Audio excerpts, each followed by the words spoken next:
Lola. Hatid ng new best ever Sunsilk. Ulan ng pera, ang yaman ni Lola. Ang nakaraan sa yaman ni Lola.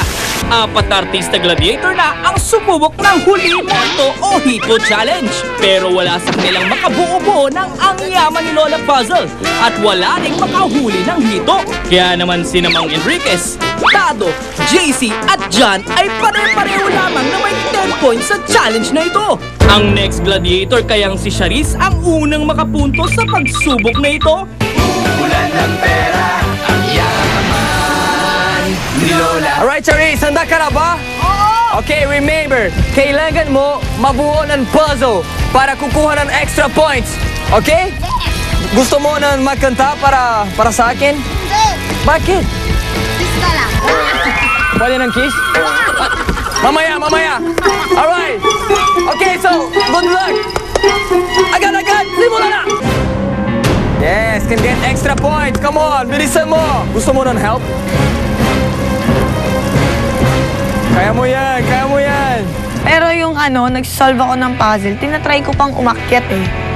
Umakyat ng konti, pero hindi na nga talaga kaya. Parang imposibleng ma-solve ko yung puzzle ng ganong kabilis eh. Kaya mo yan! Sige Charis, you need to focus. Focus ka lang sa paghuli ng mga hito. Are you ready to go down? Woo! Habang nagsislide ako para tipid oras, inuubad ko na yung damit ko, yung sando ko. Eto na si Charis. Para malaman mo, rami silang nahuling hito, lahat sila. Tingnan natin kung mahuhuli ni Charis. Wala eh. Parang sa akin kasi appropriate naman yung suot kong undergarment, sports bra. So okay lang talaga sa akin. And hindi naman ako hesitant na magsuot ng two-piece, mga ganyan. Mukhang nahiya naman ang mga hito sa outfit mo, Charis. Ayun ang hito, dalawa! Di makikita yan. Magaling to, matalino to si Charis. Sa mababaw. Yes, dun o. Dito ka banda, Charis! Harap ka sa amin! Yan! Dito marami, Charis, dito marami, oh. Hito, oh! Nagkukumpulan sila, oh. Lampas 2 kilo yan! Alam mo, si Tato nahuli, kinagat. Uy, paano mo mahuhuli? Nadapuan ka sa paa, takot ka na. 30 seconds na lang, sweetheart. Kaya pa yan. Ay!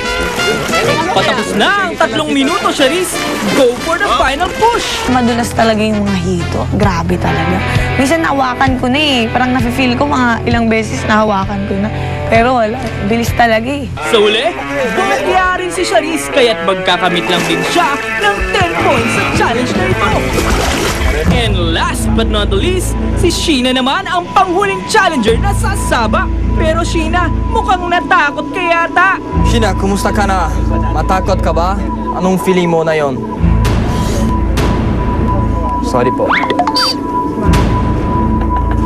Ngayon na ako ninervisan ganito ah. Inisip ko kung kayo lang bang gumawa nun o matagal na siya dyan. Kasi natatakot ako kung kayo lang gumawa. Sabi ko, dapat may sumubok muna nito. Don't worry, Sheena. Sinisiguro ng mga tauhan ni Lola na safe ang lahat ng challenge niya. Sheena, handa ka na ba? Yes, Medyo matakot? okay lang. Okay lang? Alright, so kaya mo yan and I see you downstairs, okay? Good luck! Agad-agad! Simula na! Nagagalaw mo pa ba ang mga daliri mo, Sheena? Parang walang nangyayari sa puzzle eh.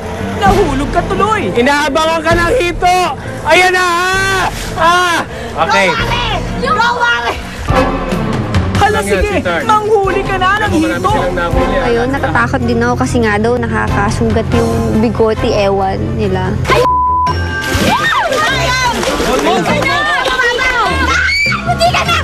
Walang muntik dyan. Hindi totoo yan. Hindi kami naniniwala dyan. Inay na, muntik na. Go! 1, start. Dahil walang nakahuli ng hito sa round na ito, lahat ng challengers pantay-pantay lang with 10 points each. Ni isa sa inyo walang nahuli, walang nakagawa ng puzzle, so lahat walang nakakuha ng point. So ang gagawin natin ngayon, para masaya, lahat kayo, sabay-sabay, huhuli ng isda. Ang unang makahuli ng isda, yun na yung may malaking point. Ayan na. Dumarating si Pasikat. Okay. Agad-agad! Talo na! Kaya no? May kasabihan nga tayo, no? Madalas kami aray ko. Nahuli na! Bising-busy ang lahat panghuli ng hito. Pero si John Pierre mukhang may balak mag-swimming. Parang close ka sa kanya. Yes, so close to nature. Maya-maya pa, nakulitan na ata ang mga hito kay John kaya nakahuli na siya ng isa sa mga ito. Ay, kahuli! Ay! Imposible kasing mahuli sa kamay, so gumamit ako ng parang mini lambat. Yung damit ko yun, pinanghuli ko sa hito. Ayan! Nahuli na! Kinorner ko yung isda. Kinausap ko yung isda na nakonsyabo ko yung isda. Gumilid naman, kaya nadampot ko, nahuli ko. May susunod kaya sa mga yapak ni John? Oo, kailangan mag-isip isda kayo. Ganyan nga, JC. Sige, get that hito!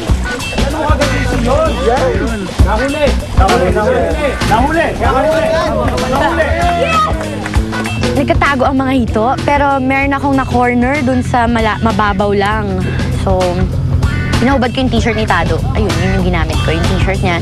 Sinuwerte yun, nakakuha ng hito. Time's up mga challengers! Unang nakahuli si John Pierre ng hito kaya naman meron na siyang 60 points.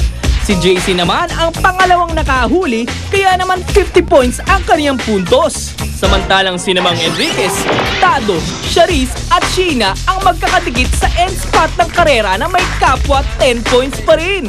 Yaman ni Lola. Sa pagbabalik ng Ang Yaman ni Lola, ang ikalawang hamon ni Lola sa mga artista gladiators. Go!